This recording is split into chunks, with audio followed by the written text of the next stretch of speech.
인원이 늘었네요. 제가 이렇게 세보니까 26명이에요. 지휘자 반주자까지 26명. 카리스 찬양대 정원은 40명입니다. 그러니까 이제 14명 더 들어오면 번호표 뽑고 기다리는 거잖아요. 예. 그러니까 그 얘기는 우리 앉아 계신 분들 심각하게 들으셔야 돼요. 번호표를 뽑고 기다리는 사람이 있으니까 성실하지 못하면은 바로 퇴출되는 수가 있습니다. 오늘 좋은 찬양 감사합니다. 제가 결혼하는 그 젊은 친구들에게 꼭 해주는 말이 있는데, 결혼을 해서 행복한 가정을 이루고 살려면 두 가지가 있어야 같아야 된다라는 이야기를 해줍니다. 하나는 취미고요, 또 하나는 가치관입니다. 취미라는 것은 시간을 함께 공유할 수 있는 좋은 도구이지요. 남편은 액션 영화를 좋아하는데 아내는 멜로 영화를 좋아합니다. 그건 취향이니까 어쩔 수 없어요. 타고난 거예요. 그런데 그렇게 서로 좋아하는 취향이 다르다고 해서 영화관까지 같이 간 다음에 남편은 액션 영화 보러 들어가고 아내는 멜로 영화 보러 들어가면 어떻게 될까요? 남편은 테니스를 좋아합니다. 아내는 탁구를 좋아해요. 각자 자기가 좋아하는 것을 합니다. 그러면 어떻게 될까요? 재미있을까요? 각자는 재미있습니다. 그런데 문제가 뭡니까? 그렇게 각자 좋아하는 것을 하다가 사건 사고가 터지는 겁니다. 테니스 치러 가는 곳에 남자만 있지 않습니다. 테니스 치러 오는 걸 좋아하는 여자도 거기에 와요. 그런데 그렇게 자꾸 어울리다 보면 친해지게 되고, 친해지다 보면은 사건 사고가 터지게 되는 거예요. 탁구장에 아내 혼자 보내면요, 그 폼 잡아준다고 웬 외간 남자가 딱 들러붙어 가지고 아우 여사님 이거는 이렇게 돌려야 되고 이렇게 돌려야 되고 막 이런단 말이에요. 그러다가 사건 사고가 터집니다. 그래서 부부는 함께 하는 시간을 공유하는 것이 정말 소중하다. 내가 이 얘기를 젊은 사람들 꼭 해주면서 여기 나이 좀 지긋하신 분들도 꼭 들으시라고 드리는 얘기예요. 오죽하면 고린도전서 7장 5절에 서로 분방하지 말라. 다만 기도할 틈을 얻기 위하여 합의상 얼마 동안은 하되 다시 합하라.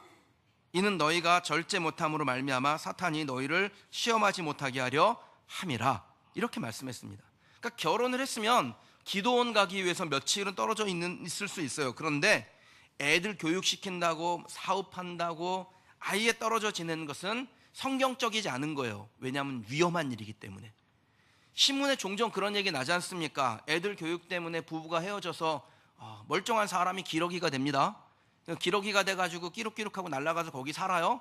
그러면은 기러기로 계속 있어야 되는데 꼭 누굴 만나요? 청둥오리를 만나가지고 난리가 나는 얘기들이 막 그냥 신문에 나오잖아요.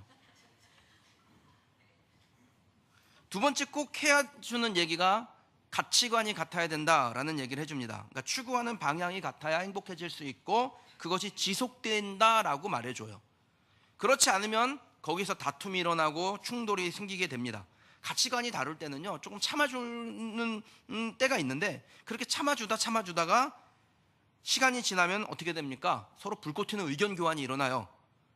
근데 이때가 진짜 중요해요. 그렇게 의견 교환을 하면서 우리가 뭘 향해 가야 되는지, 가치관이 뭔지를 맞춰야 됩니다. 한 방향을 바라보고 가야 돼요. 그렇게 한 방향을 바라보고 가게 되면 좋은 관계가 되고 보람스럽게 되고 행복한 삶을 살아갈 수 있습니다. 이거 꼭 말해줘요. 여러분 여기에 부부들 계시죠? 여러분 이거 만드셔야 돼요. 이것을 위해서 애쓰셔야 됩니다. 제가 우리 교회 그 남자 성도 이렇게 혼자 다니시는 경우가 있어요. 혹은 여자 성도 혼자 다니시는 경우가 있어요. 그러면은 기간이 최소화 시키는 게 제일 좋죠. 어쨌든 그래도 목표는 뭐냐? 같이 한 교회에서 신앙생활하는 겁니다. 만약에 아내가 다른 교회를 다녀요? 그러면은 그 아내를 여기에 데려오든지 아니면 그 안에 있는 교회로 가셔요. 그래야 건강해져요. 제가 그래서 지난해에도 한 분 보냈어요. 근데 가능하면 데려오셔요. 여러분이 데려오셔야 돼. 그리고 앞으로는 지금은 이렇게 그냥 빈자리가 별로 없이 이렇게 찾지만 앞으로는 이거보다 그 좌석수가 3배로 늡니다. 그러니까 우리가 앉아가지고 빈자리가 많아져요. 그리고 다 1인용 좌석이기 때문에 2자리씩 앉을 수도 없어요. 그래서 여러분들이 다 데려오셔요. 교회 역시 여러분 같은 원리 안에 있다라고 저는 믿습니다. 성도들이 한 방향을 바라보고 한 비전을 추구할 때 좋은 관계, 보람 있는 결과, 그리고 행복한 공동체를 이룰 수 있습니다. 그렇지 않으면요, 교회도 싸워요. 그럼 그리고 싸우는 교회가 꽤 있습니다. 싸울 때요, 한쪽은 나쁜 사람이고 한쪽은 좋은 사람들이고 그렇지 않습니다. 둘 다 좋은 사람들이에요.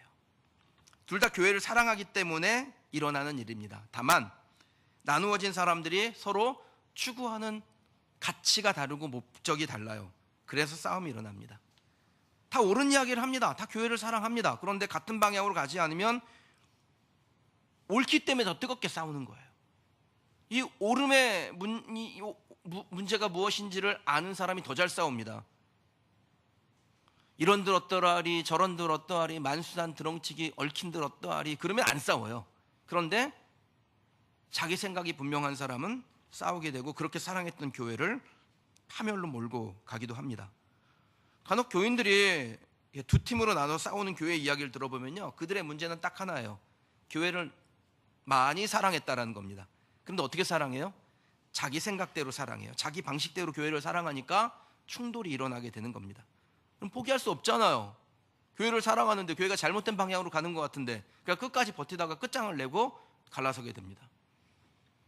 그래서 우리 교회도 이렇게 좋을 때, 분위기 좋을 때 항상 교회 안에 교회가 가지고 있는 가치가 무엇인지, 목적이 무엇인지, 우리는 어떤 방향으로 가야 되는지에 대한 공유가, 그 비전의 가치의 공유가 있어야 돼요. 주기적으로 있어야 돼요. 잊어버리면 안 되니까. 그럼 목사만 비전으로 충만해서 교회가 건강해집니까? 교인들이 목사와 다른 비전을 가지면은요, 교회가 혼란스러워지는 것입니다. 모든 성도가 같은 비전을 가지고 한 방향을 향해 나아갈 때 화평이 있고 발전이 있고 또 열매가 맺혀지게 됩니다. 여러분이 어떤 비전을 가지고 있는 것은 문제가 아니에요. 비전을 많이 가지셔요. 다만 그 비전은 함께 공유되지 않은 상태에서 실현되어서는 안 됩니다. 모두가 공유되어야 해요. 그래서 좋은 비전은 서로 소통하며 나누는 것입니다. 혹시 여러분에게 좋은 의견이 있고 비전이 있고 정말 우리 교회가 이런 가치를 가지고 있으면 좋겠다, 그럼 그것을 셀에서도 나누고 목회자하고도 나누고 또 어떤 팀 위원회 이런 데서 나누는 거예요. 그래서 그 비전이 연속성을 갖게 되면 공동체 전체 유익을 주게 됩니다. 교회가 추구하는 비전에 한 마음이 되면, 마음을 열어 함께 동의하고 동참하면 여러분에게도 유익하고 또 공동체가 유익을 얻게 될 줄 믿습니다. 오늘 우리가 읽은 본문 3절에 보면 평안에 매는 줄로 성령이 하나 되게 하신 것을 힘써 지키라 이렇게 말씀해요. 우리 할 일이 뭡니까? 성령이 우리를 하나 되게 하신, 한 비전에서 한 가치에서 묶으셨는데 그것을 위해서 우리가 달려나갈 때 교회는 평안을 얻게 되는 겁니다. 근데 그게 쉽게 됩니까? 쉽지 않아요. 그래서 성경이 뭐라고 말씀하세요? 힘써 지키라 라고 말하는 겁니다. 아니 그냥 힘 안 써도 지켜줄 것 같으면 뭐 하려고 거기다가 힘써 라는 표현을 썼겠어요.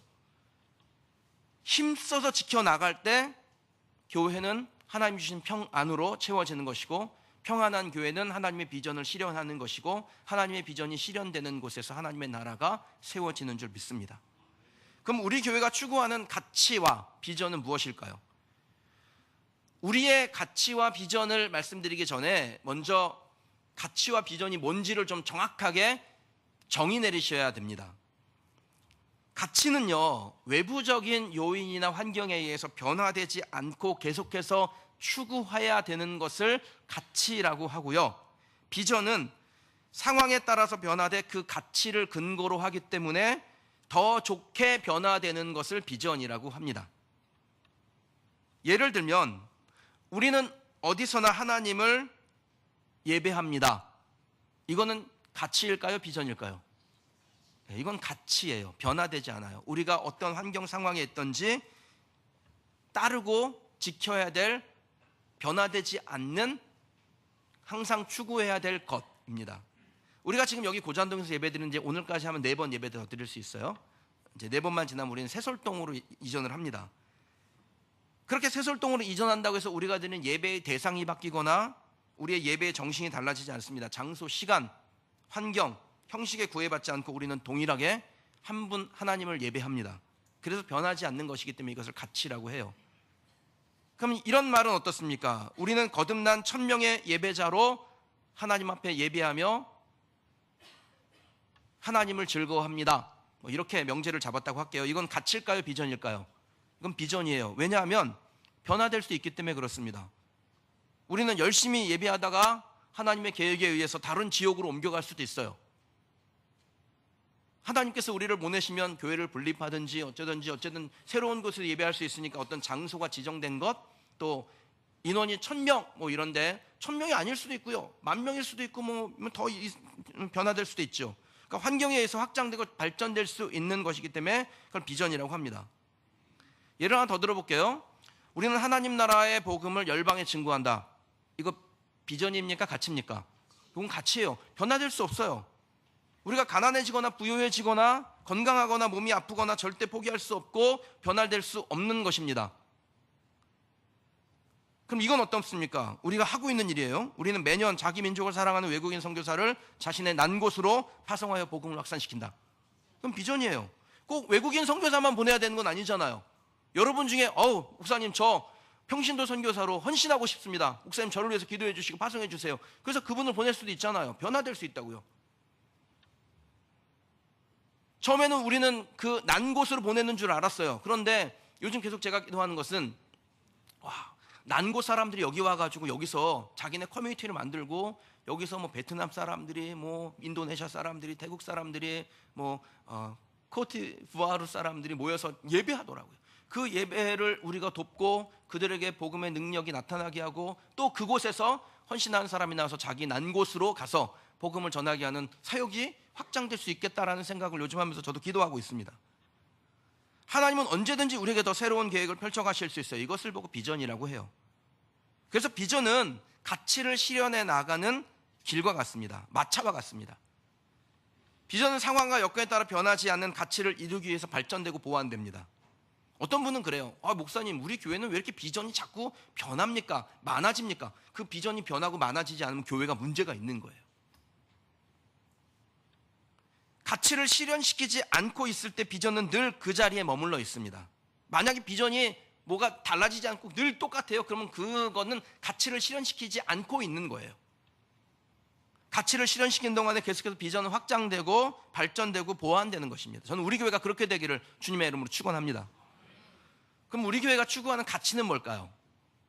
주보를 꼼꼼히 보시는 분들은, 사명선언문을 늘 마음에 새기고 고백하신 분들은 우리 교회의 가치가 무엇인지를 잘 아실 수 있을 겁니다. 첫 번째는 우리는 하나님을 예배합니다.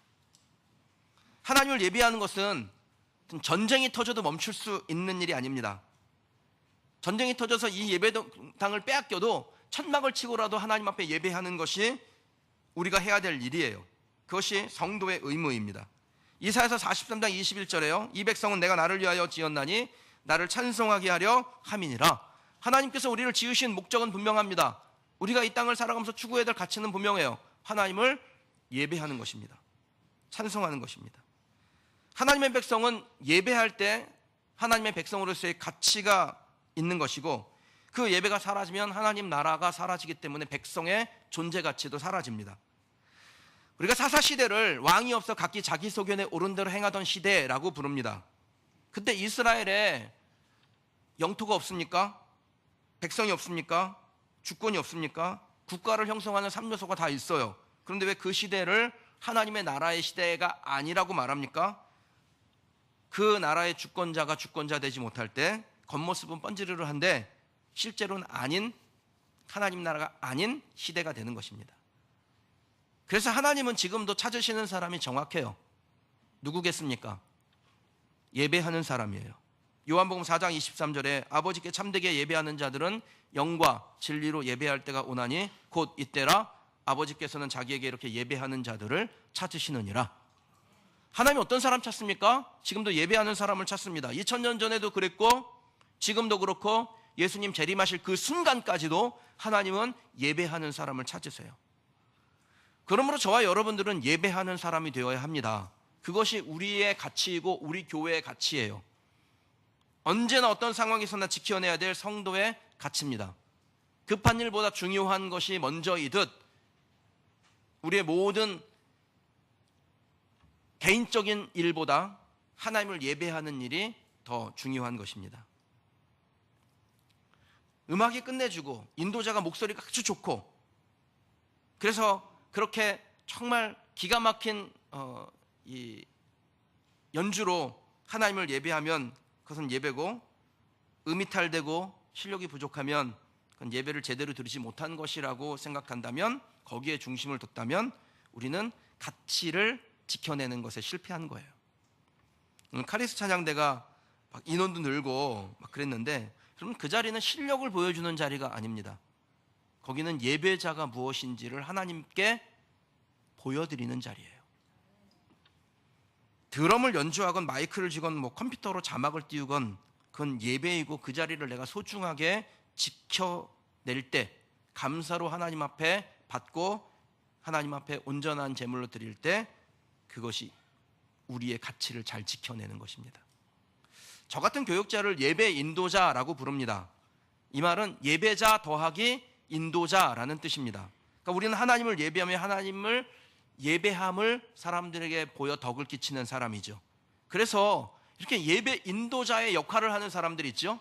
뭐 찬양팀이라든지 찬양대라든지 뭐 교육자라든지 뭐 이런 사람들은 더욱 예배 인도자로서의 역할을 받았기 때문에 하나님 앞에 예배할 뿐 아니라 그 예배자의 예배자됨을 사람들 앞에 보여 덕을 끼치는 사람이 되어야 합니다.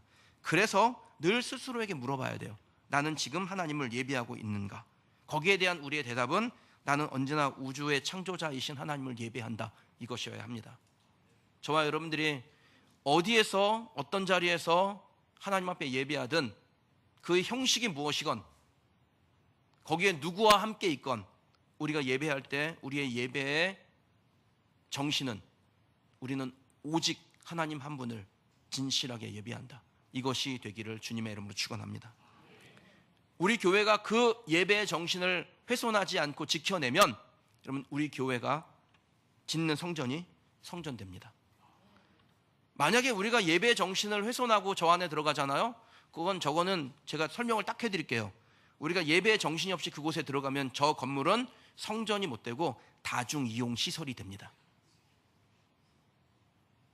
다중이용시설로 만들 건지 성전으로 만들 건지는 누가 결정해요? 우리가 결정해요. 우리가 하나님 앞에 예배의 정신을 붙들고 가서 그곳에서 예배하면 하나님이 그곳에 영광의 임재를 하실 것이고, 하나님의 영광의 임재가 일어난 곳은 성전이 됩니다.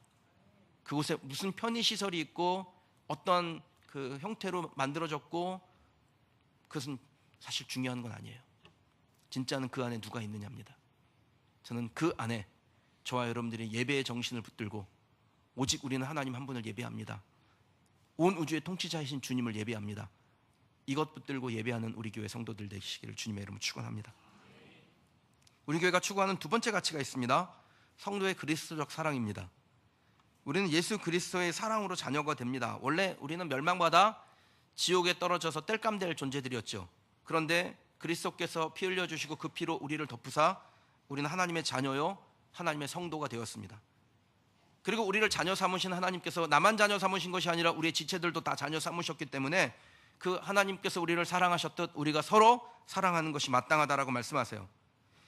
요한일서 4장 8절에 사랑하지 아니하는 자는 하나님을 알지 못하나니 이는 하나님은 사랑이심이라, 이렇게 말씀합니다. 하나님이 사랑이시죠. 그건 하나님의 본체예요. 하나님의 속성이에요. 그리고 우리는 그 하나님을 빼다 박은 자녀들입니다. 하나님께서 우리 안에 하나님의 DNA, 사랑을 담으셨습니다. 그래서 하나님의 자녀들은 서로 사랑해야 합니다.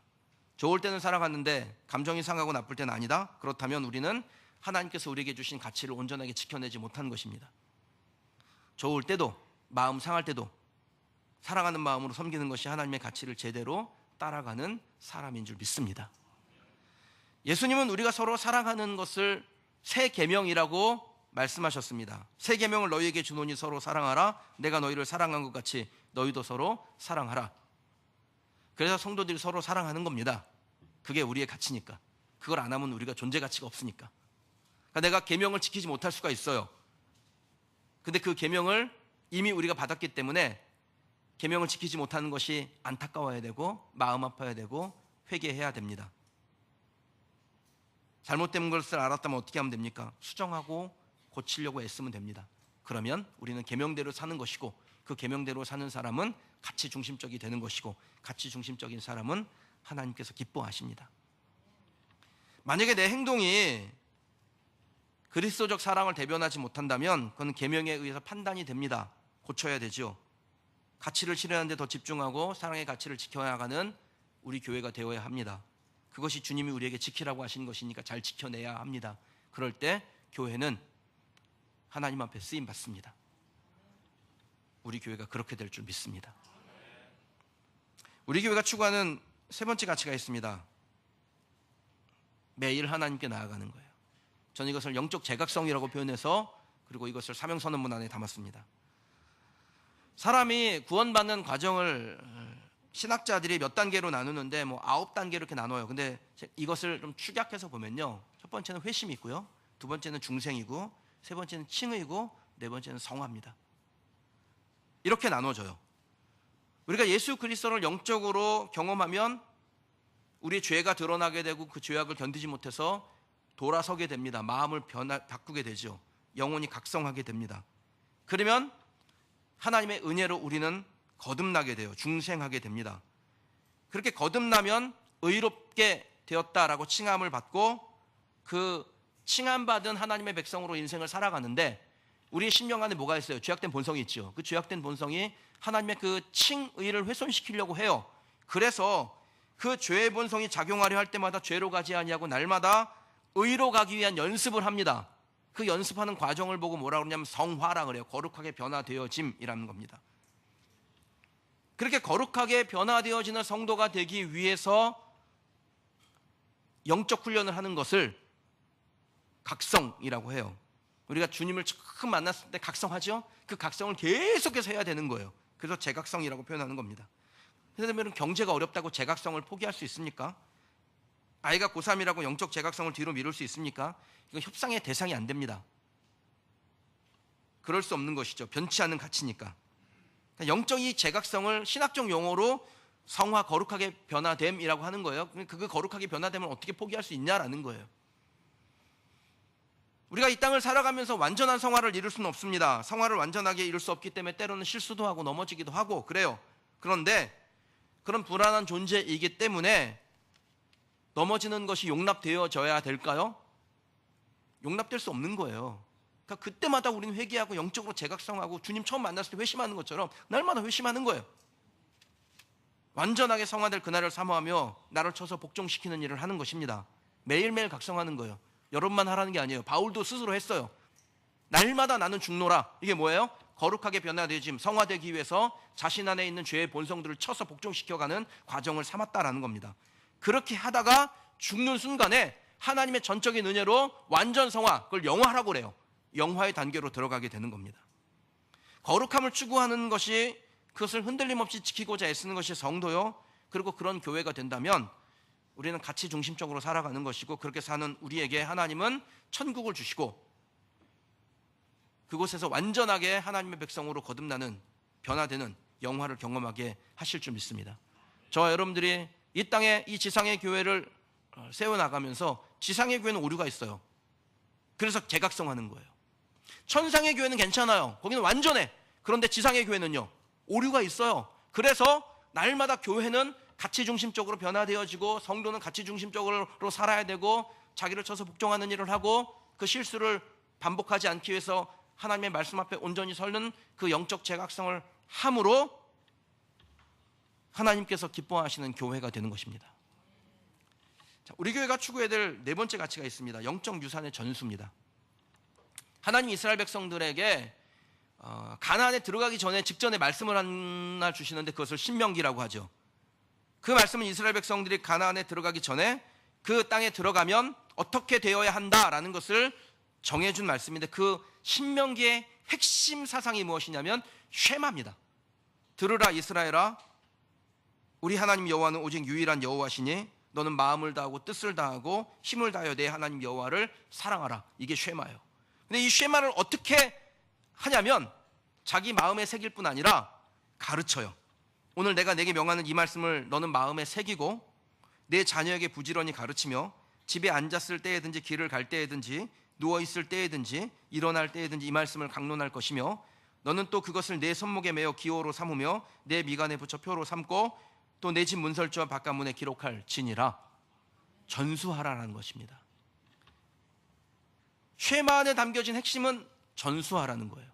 만약에 이 쉐마가 단지 한 개인에게 준 영적인 지침이었다면 그냥 마음에 새겨 그리고 끝냈을 거예요. 그런데 그 새긴 하나님의 말씀, 마음을 다하고 뜻을 다하고 힘을 다하여 내 여호와 하나님을 사랑하라, 이 말씀을 적고 메고 아이들에게 가르치고, 그리고 앉았을 때든지 일어날 때든지 누울 때든지 걸을 때든지 하나님의 말씀이 내 마음 가운데 새겨진 그 말씀이 세상 가운데로 드러나도록 후손들에게 전수되도록 해야 된다라는 겁니다.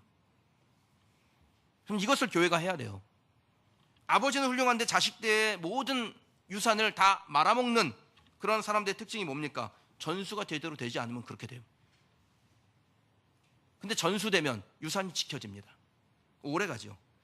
20세기 초반에 동시대를 살았던 두 부자가 있었습니다. 한 사람은 록펠러라는 사람이고 한 사람은 밴더빌트라는 사람이에요. 이 두 사람이 재산이 얼마나 많았는지 미국 그 어마어마한 땅덩이를 가진 나라의 1년 예산만큼의 재산을 가지고 있어요. 그런데 60년이 지나고 조사를 해보니까 록펠러 가문의 재산은 천문학적으로 불어나 있는데 이 밴더빌트의 가문은 쫄딱 망했다고 할 만큼 내세울 것이 없어요.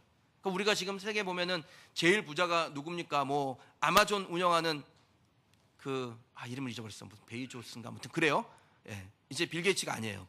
그 사람이 돈 제일 많아요. 그런데 그거는 그냥 그 신문에 나는 얘기고, 지금도 세계에서 가장 큰 부자는 록펠러 가문이에요. 재산 공개를 안 했기 때문에 우리가 모르는 거지 어마어마한 재산을 그 가문이 소유하고 있어요. 지켜냈다라는 겁니다. 근데 밴더빌트 가문은요 완전히 다 잃어버렸어요. 이유가 뭘까요? 록펠러는 자손들에게 하나님께 예배하는 가치, 돈을 어떻게 사용해야 되는 가치, 그것을 전수했고, 밴더빌트는 그 가치 전수를 하지 않고 흥청망청 쓰다가 자기는 늙어서 죽고 그 후손들도 남은 재산을 흥청망청 쓰다가 다 잃어버리고 완전히 망한 겁니다. 뭘 물려주느냐에 따라서 후손들이 보여주는 게 다를 수밖에 없죠.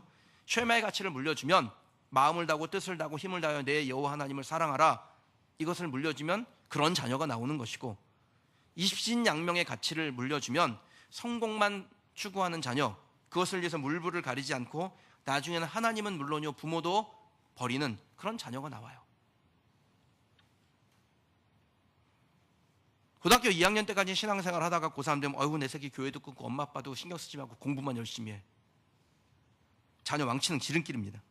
계속해서 그런 식이면 세상적인 성공을 자신의 삶의 가장 중요한 가치로 알게 되고 나중에 부모 안 버리면 다행이에요. 여러분, 우리 교회가 이제 5살이 됐습니다. 보통 5살 아이 보고 뭐라고 부릅니까? 미운 5살이라고 부르잖아요. 요즘은 이런 경우도 있더라고요. 죽이고 싶은 5살.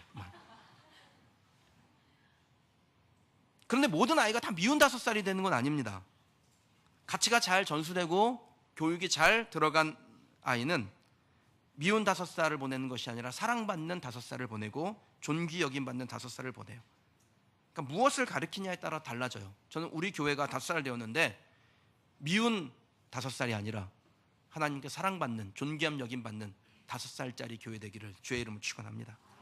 우리 교회가 설립가치에 동의한 성도들이 함께 그 가치를 실행하고 그 비전을 세우고 그 비전의 모든 성도들이 함께 공유되어지고 발전시켜 나가면 하나님의 기쁨이 되는 교회가 될 줄 믿습니다. 이 일에 두 마음 품지 말고 한 마음으로 함께 나아가는 우리 성도들이 되시길 주님의 이름으로 축원합니다. 4절 말씀 같이 한번 읽어보실까요? 몸이 하나요 성령도 한 분이시니 이와 같이 너희가 부르심의 한 소망 안에서 부르심을 받았느니라. 아멘. 여러분, 우리가 한 성령 안에서 부르심을 받았습니다. 한 소망을 품고 하나님께서 우리에게 허락하신 이 공동체를 세워나가는 것입니다. 그렇게 가면 세상이 우리를 뭐라고 부를까요? 가치 중심적 교회라고 부르는 거예요. 성경적 교회라고 부르는 겁니다. 하나님의 가치가 우리를 끌고 나가면 그 숭고한 가치가 이끌고 가는 교회가 되고, 그런 교회는 하나님이 기뻐하시고 쓰세요. 우리 교회가 그렇게 될 줄 믿습니다. 근데 이 일을 제대로 하려면 누가 열심히 해야 될까요? 목사님이 열심히 하세요, 저는 잘 따라갈게요. 그럼 이거는 좋은 태도가 아닙니다. 11절, 12절 말씀 같이 읽어볼게요. 그가 어떤 사람은 사도로, 어떤 사람은 선지자로, 어떤 사람은 복음 전하는 자로, 어떤 사람은 목사와 교사로 삼으셨으니 이는 성도를 온전하게 하여 봉사의 일을 하게 하며 그리스도의 몸을 세우려 하심이라. 아멘. 그러면 하나님께서 우리에게 각자 역할을 주시는데 그 역할은 서로 연합되고 하나 되고 어우러지고 소통하는 중에 성도를 온전하게 하는 일을 하는 것이고 봉사일을 하는 것이고 그리스도의 몸을 세우는 것이 됩니다. 우리는 그리스도의 몸을 세운 이 가치중심적 사역을 함께 하는 것입니다.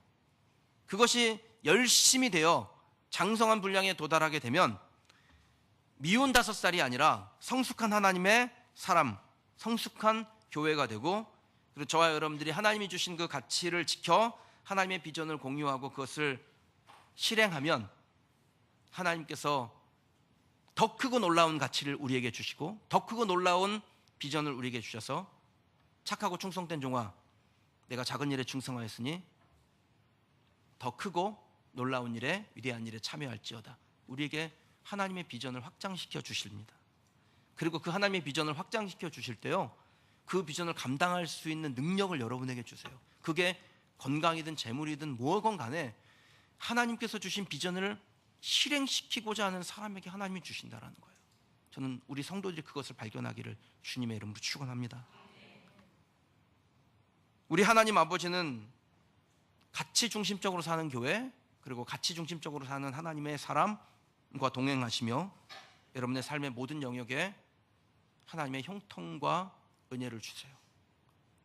우리 교회가 지금까지 그렇게 저는 살아왔다고 믿습니다. 그리고 여러분들도 그렇게 살아오셨습니다. 근데 여기서 멈추지 마시고 끝까지 주님이 우리를 부르실 그날까지, 예수 그리스도를 우리의 가는 길에서 만날 그날까지 예수 그리스도께서 우리에게 주신 가치를 지키며 살아가는 우리 성도들, 우리 교회 되시길 주님의 이름으로 축원합니다. 제가 우리 아이들과 가정 예배를 드릴 때 정말 열심히 불렀던 찬송이 하나 있어요. 주여 나를 주의 성소 만드소서라는 찬송인데, 그럼 하나님께서 새 성전을 짓게 하시면서 이 성전이 정말 하나님의 임재가 일어나는 주의 전이 되기를 원하십니다. 근데 그것을 가능하게 하는 것은 우리가 하나님께서 우리에게 주신 가치를 잘 지켜내는 것입니다. 내가 하나님의 온전한 성전이 되는 것입니다. 그럴 때 우리는 하나님이 기뻐하시는 온전한 성소가 되고, 그렇게 성전과 성전들이 서로 연결되어져서 결합되어져서 그리스도의 몸, 참된 성전을 이루게 됩니다. 그리고 그런 성전은 하나님께서 거하시고 하나님의 역사와 권능과 임재가 나타나게 될 줄 믿습니다. 이 찬송 같이 고백하시고, 하나님, 우리가 주의 성전 되기를 원합니다. 또 하나님 우리에게 허락하여 주신 새로운 성전이 참 성전 되는, 하나님의 비전이 살아있고 하나님의 가치가 존중받으며 또 그곳에 들어오는 이들마다 하나님의 사람으로 성숙하게 되는 장성한 분량에 이르게 되는 은혜 주옵소서. 하나님 앞에 그렇게 기도하십시다. 그럼 찬송하겠습니다.